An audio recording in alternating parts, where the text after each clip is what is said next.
Welcome back. Today we'll discuss about the subject indirect tax 2 on the topic value of supply. So the learning objective is the it helps to understand the meaning of supply and also the concept of supply, transaction value and unrelated person outcome.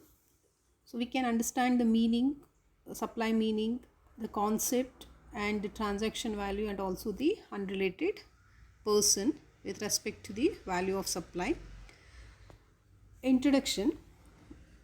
So GST, as we know, it is levied on the supply of goods or services or both, except on one product, that's on alcoholic consumption. GST, it is one of the destination based consumption taxation. It is levied in all levels if there is that is SGST, CGST and IGST. A dealer who is having an annual turnover of rupees 20 lakh is exempted from paying GST, and also in case of the special categories, as per Article 279A of the Constitution, a dealer who is having a turnover of up to rupees 10 lakh is also exempted from paying the GST to the government. And as we know, for the computation of GST, basically it is necessary to understand the value of supply made by every supplier for the supply of goods or services. And the I told every supply is liable to tax, and it basically it all depends on the nature of the supply, that is whether it is interstate supply, which we levy IGST, intrastate supply on which we levy CGST and SGST, and UGST in case of supply happens in union territories. So the liability to pay GST on the supply, it accrues on the basis of the nature of the supply. Section 15 of CGST Act and Rule of 2017, it gives the provisions regarding the value of supply for various persons under different circumstances. Value of supply. So GST is levied on the supply of goods or services or both. Every supply is liable to tax. The tax liability, I told, depends on the nature of supply. The value of supply is the value on which GST is levied. So a proper valuation of supply is required for arriving at the value of supply to compute the prescribed turnover for various transactions. So here, if any transaction, if one or two transaction made by the supplier, it is easily he can find out what is the value of supply done by the supplier. But if there is innumerable transactions, if various transactions done by the supplier, then there is a need to have a proper valuation method to arrive at the value of the supply. Value of supply of any goods, services or both, it is based on the transaction value. So the value of supply of any goods or services, or if you are supplying both goods and services, then it is basically depends on the transaction value. So there is a need to find the transaction value. The determination of value of supply mainly based on the transaction value, which is the transaction value means the price actually paid or payable, and the price is the sole consideration for the supply. And we'll see what are the transactions or items that are included to find the value of supply or to know the transaction value. First thing is that if you pay any tax, any duties, any cess, any fees, so these taxes, duties, cess are applicable to be included in the value of supply. But if any tax, duties, any cess, fees, if it comes under the purview of GST like IGST, CGST, SGST and any duties with respect to GST, so it is not included in the value of supply. Second point is that any amount that the supplier is liable to pay, which is incurred by the recipient, and if it is not included in the price, means any amount paid by the supplier is liable to pay that which is incurred by the recipient. Suppose if any expenses met by the recipient on behalf of the supplier, then the supplier is becomes liable to pay on such expenses if it is paid by the recipient and it is included in the value of the supply. Next is any incidental charges happened, any interest incurred or any late fees or any penalties if it is paid, then such late fees, interest or any penalties, that's also included in the value of supply. And any subsidies or any means any concessions that we get directly if it is linked to the price, excluding the subsidies if it is introduced or announced by the government, those subsidies, except to that subsidies, other subsidies which are directly linked to the price are also included in the value of supply. Next, value of supply excludes means what are the items or transactions that we have to exclude at the time of finding the value of supply. It means here first and foremost is that discount. So here any discount concessions that is given, if it is recorded before or at the time of supply, those discounts are to be excluded. And apart from that, I told earlier only, any GSTs, compensation cess, if it is there, it is also to be excluded if it is already included in the value of supply.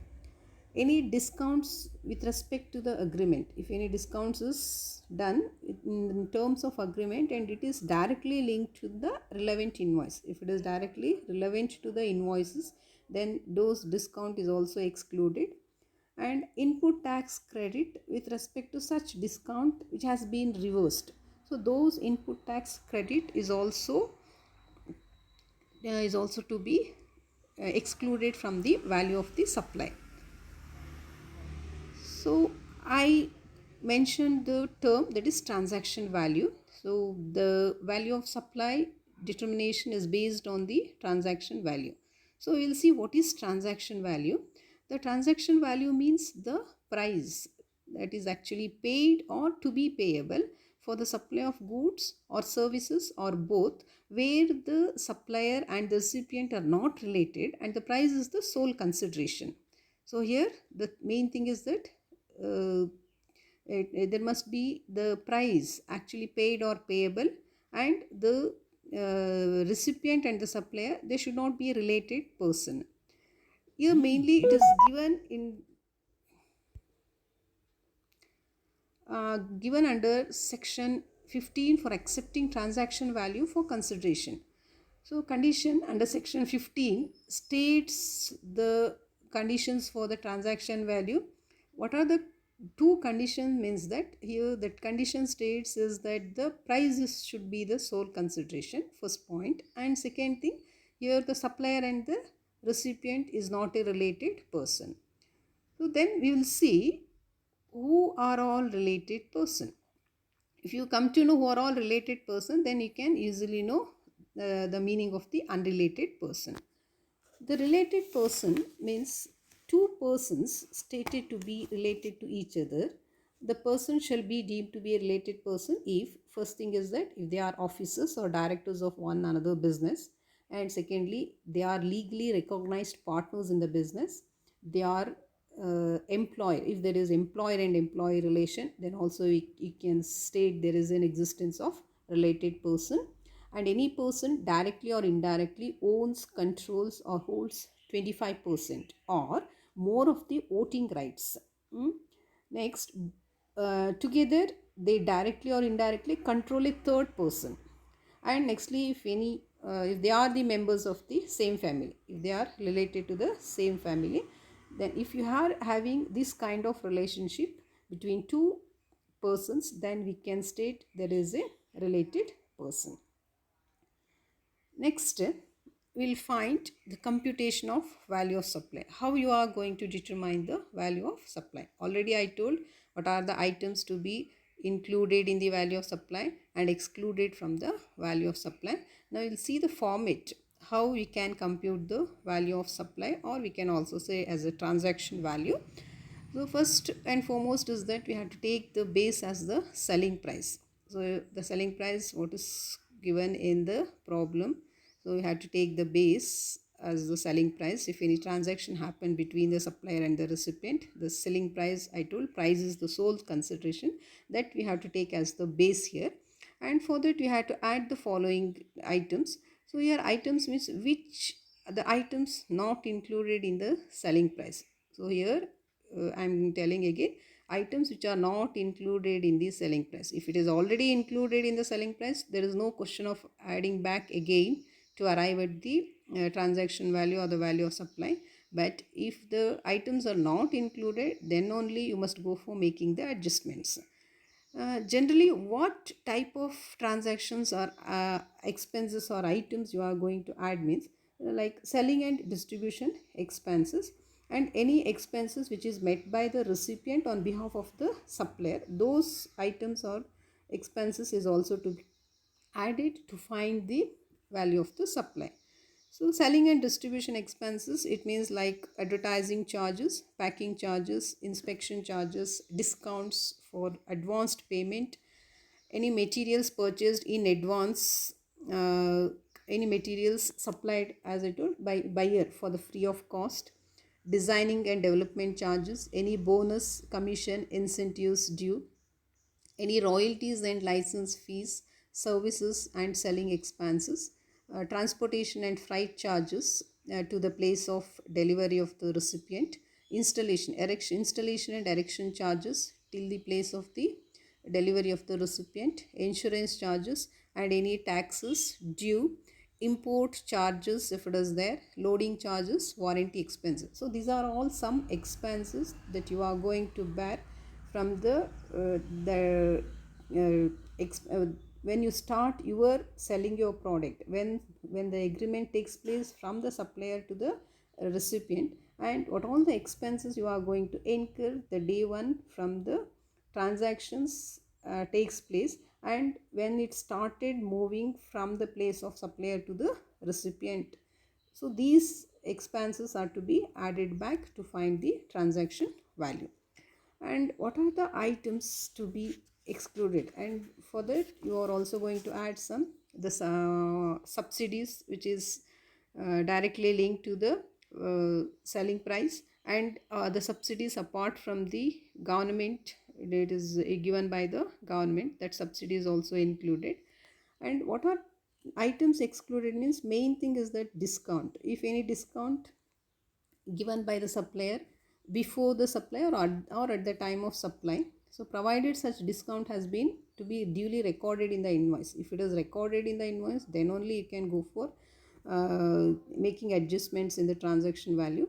Next, any discounts given after the supply means after if the sale has been executed and that supply has been effected, means such discount is to be established in terms of the agreement. If it is there in the agreement after the supply has taken place, then such discount is also to be done adjustments in the transaction value. So these are the items to be included or excluded to find the transaction value. So this is about the meaning of the value of supply and also the computation of the value of taxable supply. Uh, so thanks for listening, and we'll solve some problems with respect to this in my next video. Thank you.